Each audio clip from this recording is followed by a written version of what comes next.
pues hoy contamos con la participación de un invitado que tiene amplio conocimiento en el aspecto jurídico y político, porque es importante analizar la situación que está atravesando el país en ese sentido. Este conocimiento que la Junta Central Electoral, a través de una resolución administrativa, pospuso las elecciones presidenciales y congresionales que estaban pautadas a ser celebradas el próximo 17 de mayo. En ese sentido, quiero hacer énfasis antes de iniciar el programa que ya en este año se dio una suspensión de unas elecciones, una figura que no está debidamente establecida ni en la Constitución ni en las leyes de la República Dominicana. Esta vez nos encontramos con otra figura que tampoco está establecida en las leyes dominicanas, que es la posposición de unas elecciones.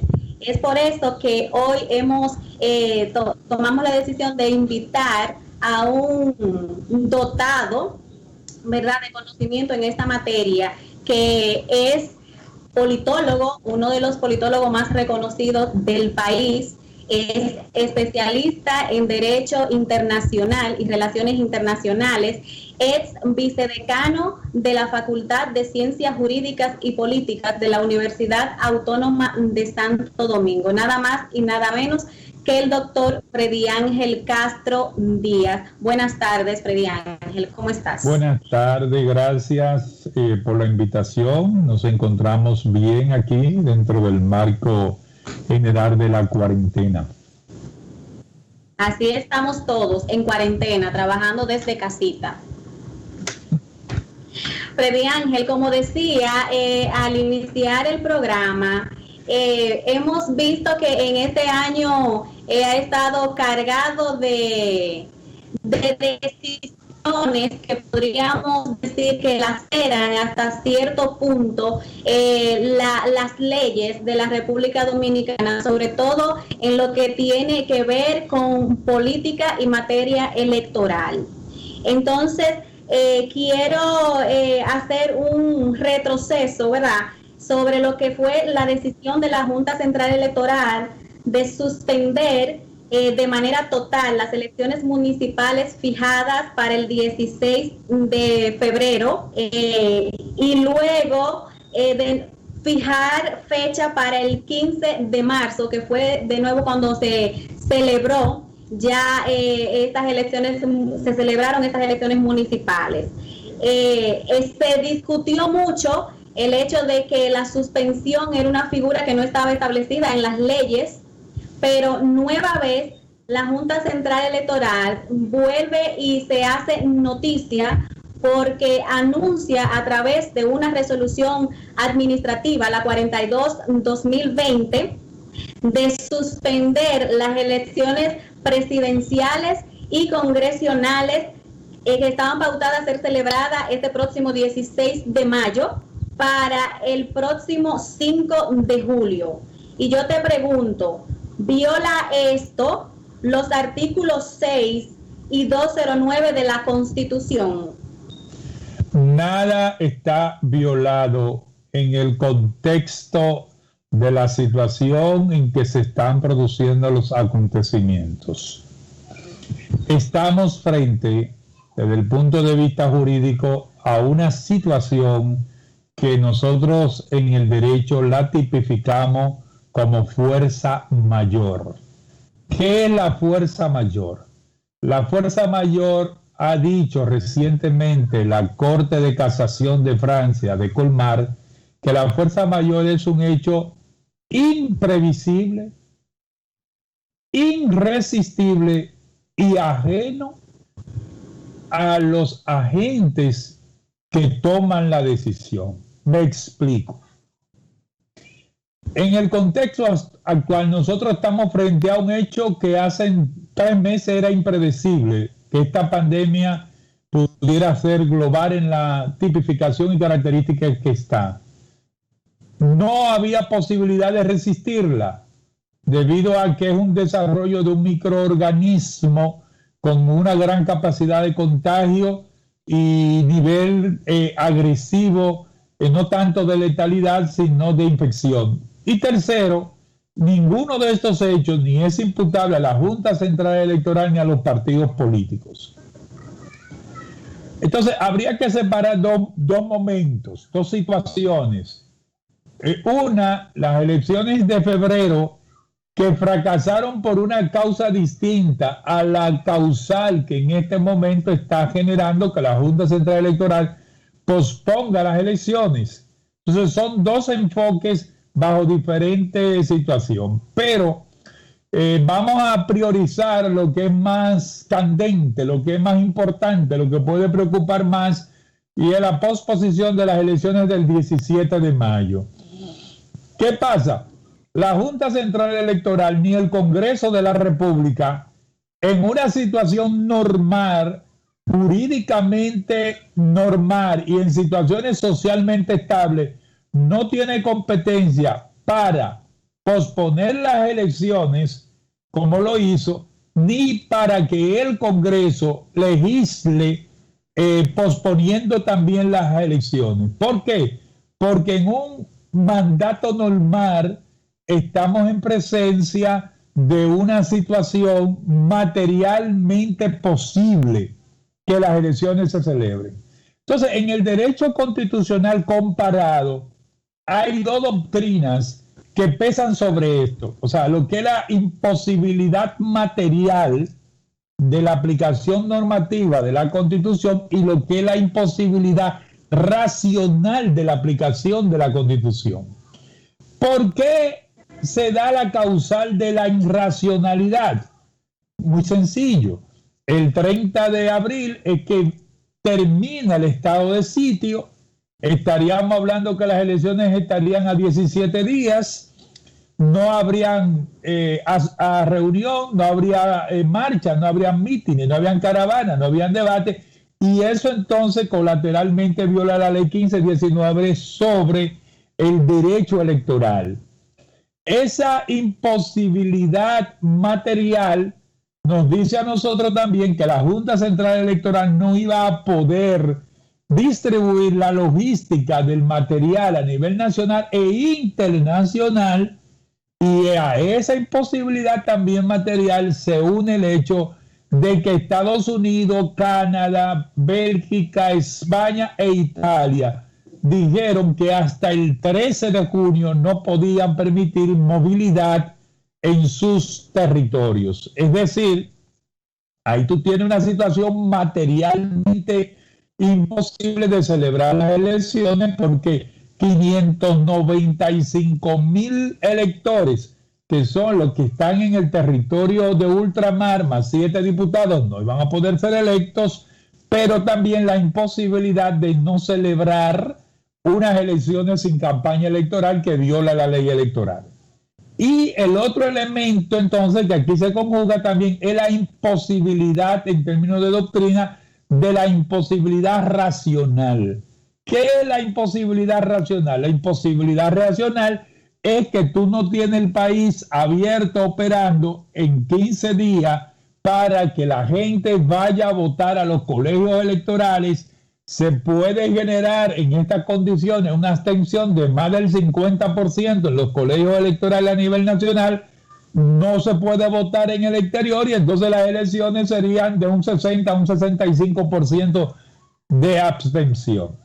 En esas condiciones, la Junta Central Electoral bien invocó el concepto de causa de fuerza mayor, que es la que la lleva a posponer las elecciones, porque se conjugaron dos factores desde el punto de vista de la doctrina, de la teoría del derecho constitucional comparado, que es la imposibilidad material con un estado de sitio y la imposibilidad racional con un contagio donde la gente no va a ir a una fila a perder la vida. En esas circunstancias excepcionales, sin precedente, que la Constitución tampoco no lo podía prever, porque la Constitución del 2010 aunque se modificó en el 15, realmente la Constitución del 2010 no podía prever esta situación al 2020, entonces la Junta toma la decisión por resolución mediante consulta de los partidos políticos. Todos los partidos políticos del sistema han estado de acuerdo para posponer las elecciones. Entonces, dentro de esa situación, la Junta ha actuado correctamente con la posposición de las elecciones ante estos hechos que te acabo de explicar. Ok, pero hay opiniones encontradas en ese sentido. Juristas que están a favor de la resolución porque entienden que la decisión de la Junta en estos momentos sí es viable. Sin embargo, es contraproducente al punto de vista jurídico y violatorio a la ley, porque si bien es atinada la decisión, no menos cierto es que es violatoria de la Constitución. Pero es que es muy elemental, porque no se han cumplido los procedimientos, no se ha cumplido con los requerimientos legales. Entiéndase que una resolución administrativa ha violado una ley suprema, que es la Constitución. Es que hay que entender lo que estoy diciendo. Estamos en una situación de causa de fuerza mayor y la fuerza mayor se impone como un imperativo del momento donde ocurre la causa de fuerza mayor. Entonces la Junta Central Electoral, aunque es una resolución administrativa, tiene competencia reglamentaria por mandato constitucional. O sea, es un órgano que la Constitución lo ha capacitado para tomar resoluciones, y esas resoluciones de la Junta Central Electoral son resoluciones reglamentadas y autorizadas por la Suprema Corte por la Constitución de la República. Entonces, es que estamos frente a algo impredecible. Es muy simple. Podemos ponerlo de otro ejemplo. Supongamos, pues, que ya no va a ser el caso, y por eso lo voy a poner, que el 16 de mayo entra un ciclón categoría 5 al territorio nacional y no se pueden celebrar las elecciones el 17 de mayo. ¿Qué pasa ahí? Una causa de fuerza mayor ha modificado la realidad social de un país que pospone sus elecciones. Óyeme, y esto que yo te estoy diciendo no es un invento teórico. O sea, eso pasó en la Argentina. Hay dos ejemplos muy importantes sobre eso, cuando no se pudo aplicar ni la Constitución en términos materiales, que sería, por ejemplo, el hecho de que fuera un ciclón, como tú vas a hacer unas elecciones con un ciclón, ni la aplicación en términos racional, como tú vas a hacer unas elecciones por una pandemia. Entonces, llevarlo al Congreso Nacional también desde el punto de vista meramente normativo es inconstitucional. ¿Por qué? Porque hay que, contra la Constitución, toda ley, todo decreto, toda resolución, todo reglamento, que lo dice el 6, se establece como inconstitucional. Ahora, lo que cede en este momento, lo que incidenta ese mandato de la Constitución es la causa de fuerza mayor. Porque si tú sales de la causa de fuerza mayor, todo, resolución, reglamento, todo es inconstitucional. Lo único que pudiera haberse hecho es una reforma constitucional. Ahora dice el artículo 271 que tú no puedes hacer una reforma constitucional mientras dure el estado de emergencia. Y tenemos un estado de emergencia hasta el 30 de abril. ¿Cuándo íbamos a hacer la reforma constitucional? ¿El 1 y el 2 de mayo? Para modificar las elecciones del 17. ¿Y llevarla a cuándo? Llevarla a julio. Porque dice el artículo 275 de la Constitución y el 124 que todas las autoridades electas terminan de manera uniforme el 16 de agosto. Y bueno, dada la confusión que se está dando, ¿verdad que sí?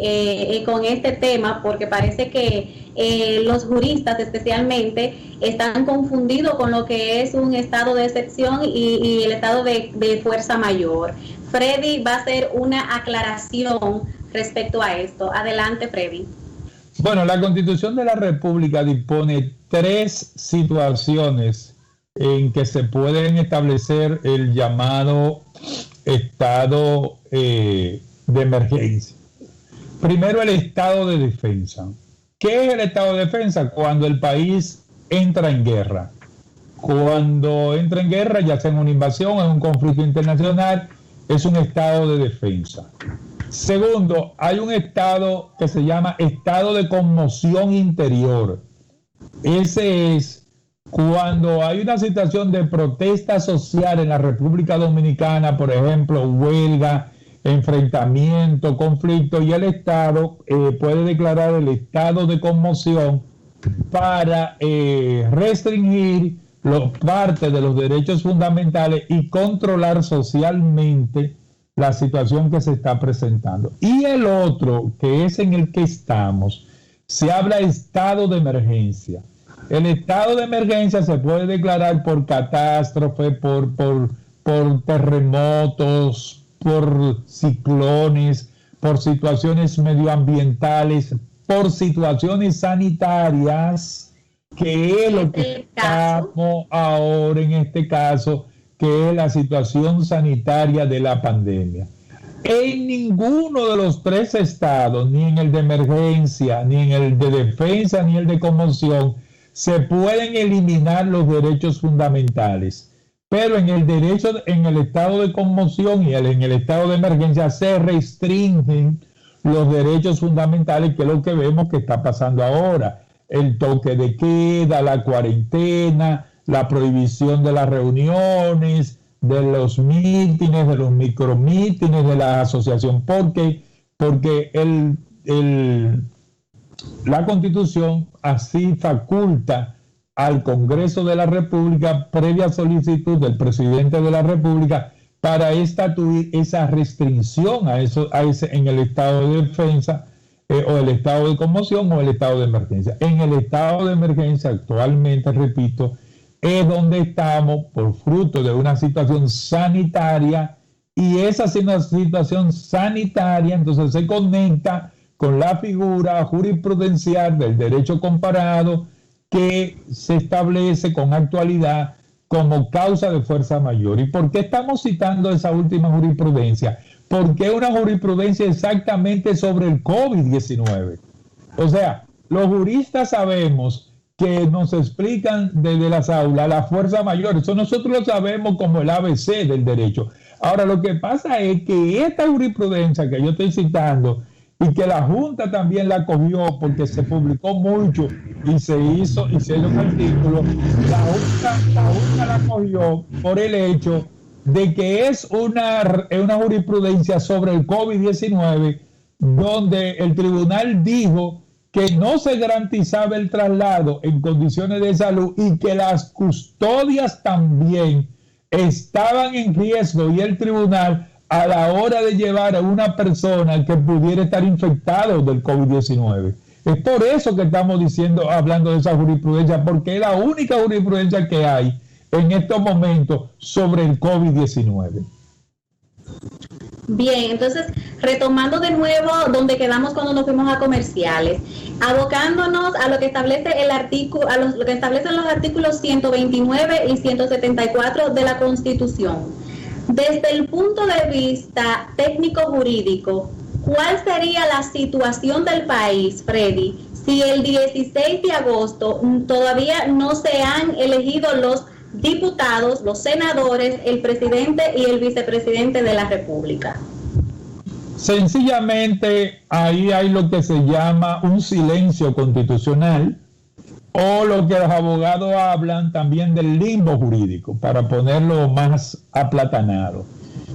Ahí solamente va a operar o puede operar la articulación de un acuerdo político nacional entre las diferentes fuerzas políticas para encargar a una persona para que conduzca los destinos nacionales hasta que se den las condiciones con la eliminación y la reducción de la pandemia y poder celebrar las elecciones. ¿Por qué?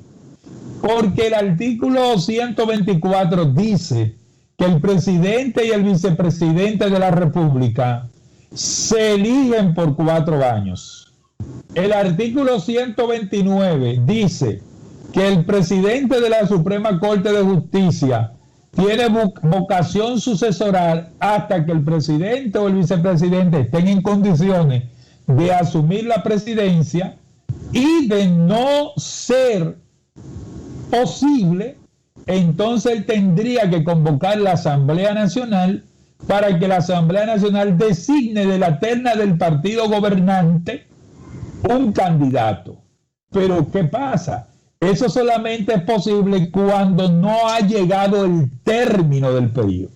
Y resulta que el término del periodo es exactamente el 16 de agosto. Y si el 16 de agosto es el término del periodo, la Asamblea Nacional no puede reunirse porque la Asamblea Nacional habría cesado porque tanto diputados y senadores terminan el periodo. Entonces, es lo que yo he dicho, hay 2 órganos, el Poder Ejecutivo y el Poder Legislativo, que cesan.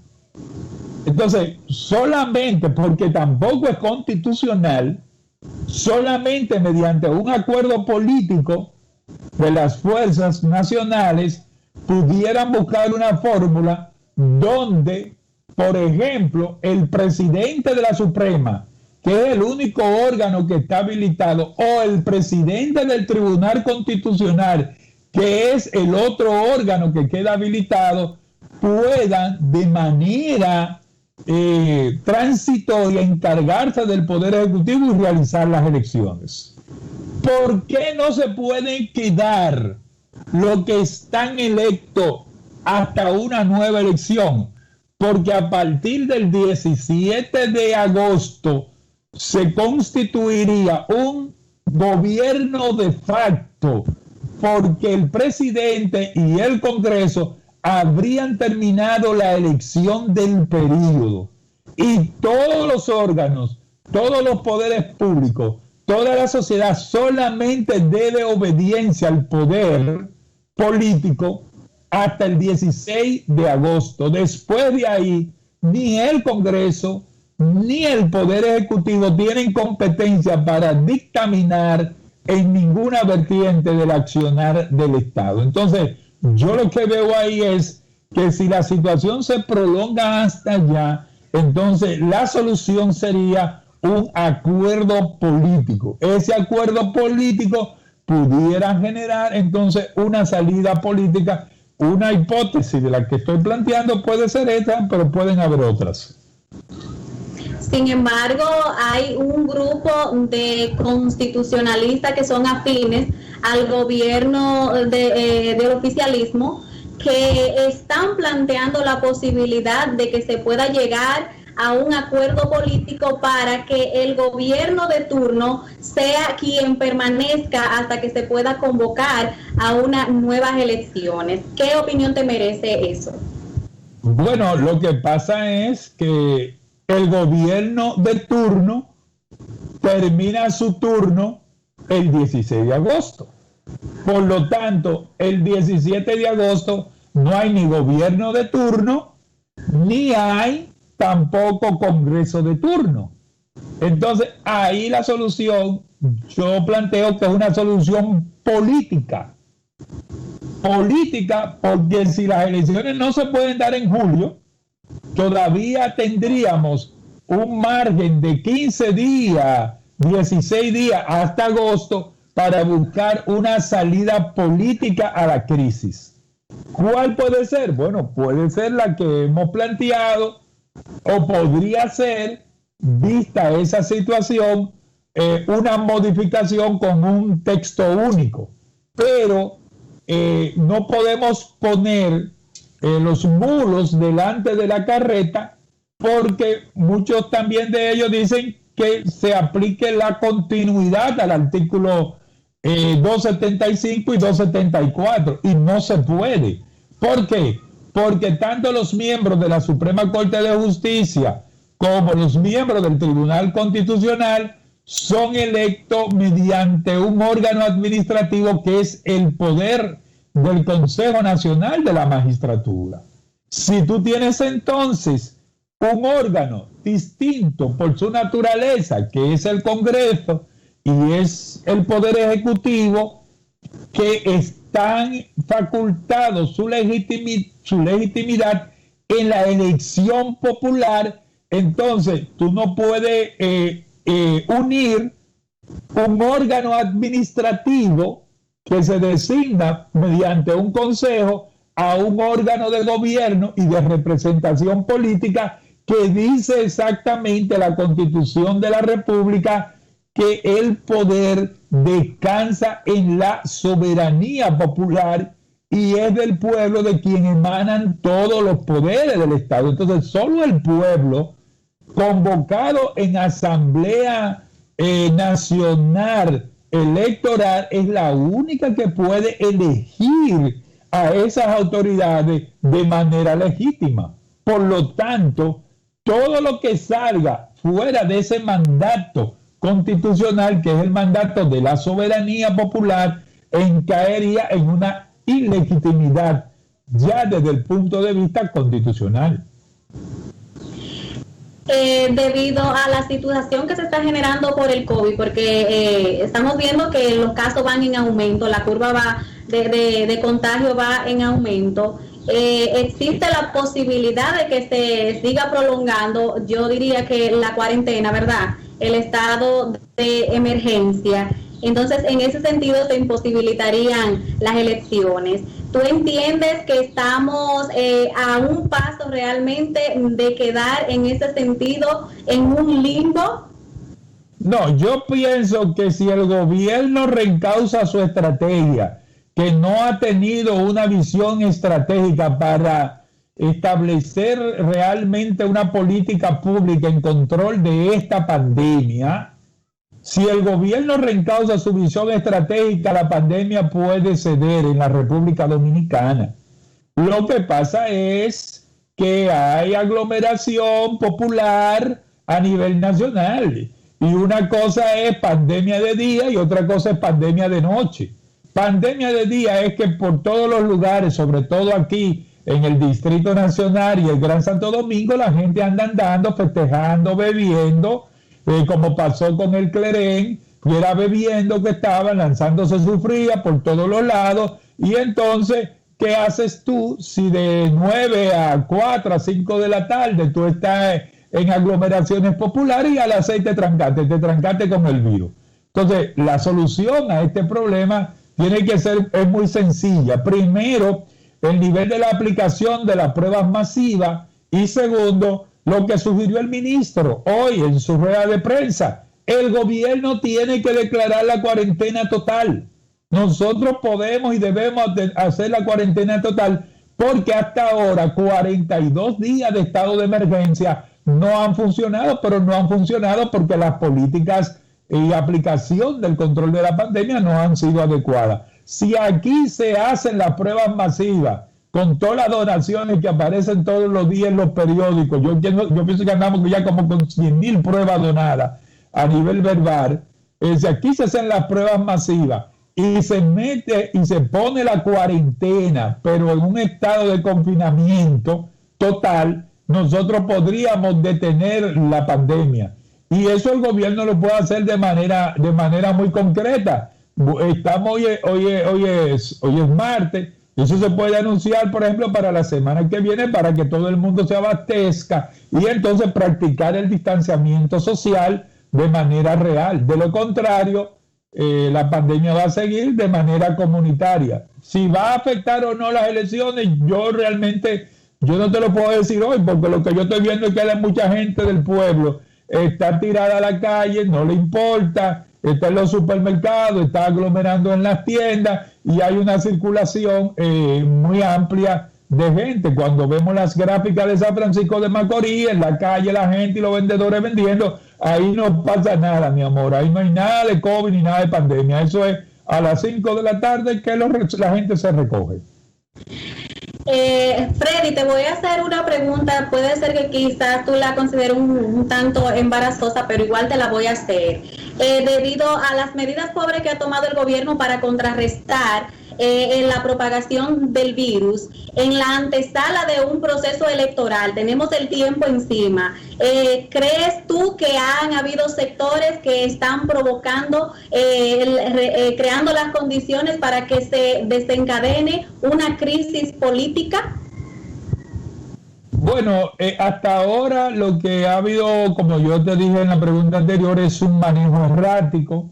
No vemos que el gobierno todos los días, el ministro Montalvo sale a decir y a dar rueda de prensa administrativa que está el papel, que se quitó esta restricción para que el papelito llegue, pero las medidas importantes no se han estado tomando, como por ejemplo abrir el Luis Eduardo Aybar, que tienen guardadas más de 90 áreas, una área de más de 90 donde se puede hacer el trabajo, por ejemplo, para los respiradores artificiales, y yo creo que no se está enfrentando del todo la situación para corregir la pandemia. Vamos a esperar lo que hace el gobierno en esta semana, porque de lo contrario, o abrimos las pruebas masivas, o se permite que se hagan las pruebas masivas, o simplemente se pudiera estar ciertamente jugando a una crisis política que evite también que las elecciones se celebren en julio, porque inmediatamente la Junta Central Electoral fijó las elecciones para julio.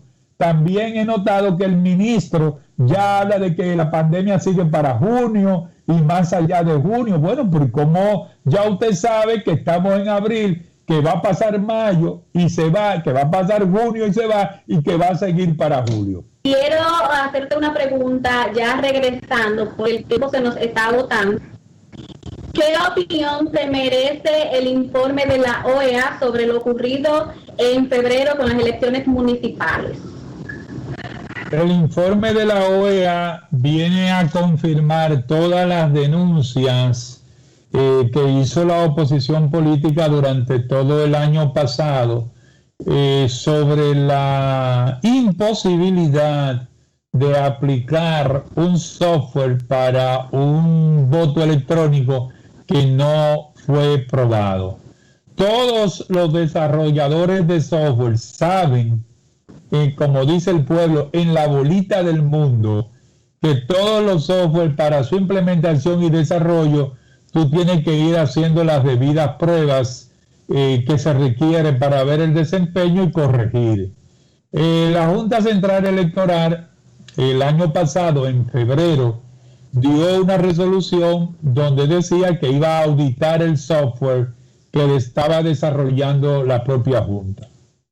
Y de buena a primera no realizó la prueba de auditoría del software y se decidió implementar este software en las elecciones de octubre, en las primarias del PLD, con todo el régimen de consecuencias que esto tuvo al interior de ese partido político. Grave error. ¿Por qué? Porque la Junta Central Electoral, fíjate que no estoy hablando de la Dirección de Elecciones Técnicas, sino la Junta Central Electoral y la Dirección Técnica son responsables de lo que ha sucedido en relación a la aplicación de ese software para voto electrónico. Lo primero es que no es de la naturaleza ni de la competencia de la Junta Central Electoral desarrollar software propio para implementarlo en elecciones.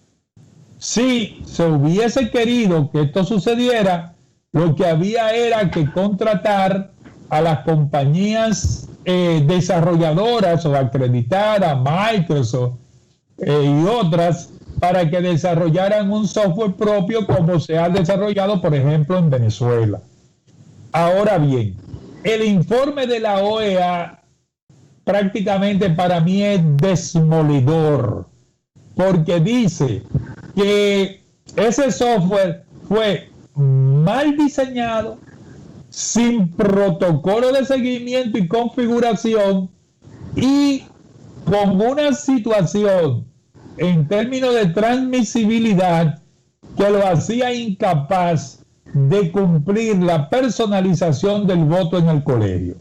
Es decir, si el informe ha dicho, como yo lo he visto y ya se ha comentado, que el diseño del software estaba malo, eso es lo que quiere decir que ese software no servía. Porque si un diseño de una casa está mal, quiere decir que la casa va a terminar cayéndose o doblándose, para que la gente no se entienda. Entonces, si el diseño del software estaba mal, el software mismo en sí era incapaz de resolver los problemas que se presentaron. Segundo, no hay posibilidad, según el informe de la OEA, de darle un seguimiento de calidad en términos a los protocolos, porque tampoco tenía los protocolos de seguridad y de calidad. Y tercero, el software tampoco, al no haber sido probado, cuando se hizo el clonado de las máquinas, solo un 10% de las máquinas subieron bien, es decir, recibieron el proceso de clonación.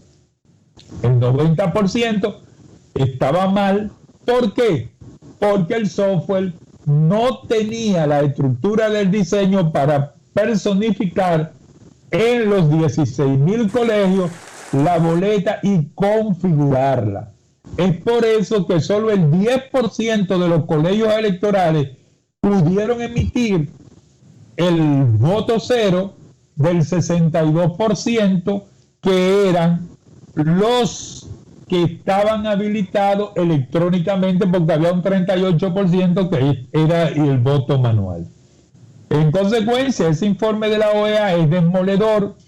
Más de 15 observaciones sobre la falla, responsabiliza totalmente a la Junta Central Electoral, no solamente al director de técnico de elecciones, sino a la Junta Central Electoral, al Departamento de Informática, de todo el daño que sufrieron las elecciones del 16 de febrero. Y yo entiendo que de cara al futuro habrán que establecer responsabilidades civiles y penales por lo que ocurrió el 16 de febrero. Excelente tu punto de vista. ¿Tú entiendes que ese informe de la OEA es confiable o está amañado como el informe que rindió sobre las elecciones en Bolivia también? No, ese informe respondiendo a los intereses que a ellos le conviene en el momento. No, yo no creo que el informe de la República Dominicana sea un informe amañado. Y sobre el informe de Bolivia, hay que tener una aclaración debido a que salió una opinión técnica de un técnico de Harvard, pero que no fue el Instituto de Harvard quien planteó el problema. Pero viniendo aquí a la República Dominicana, lo que el informe recoge es exactamente lo que sucedió.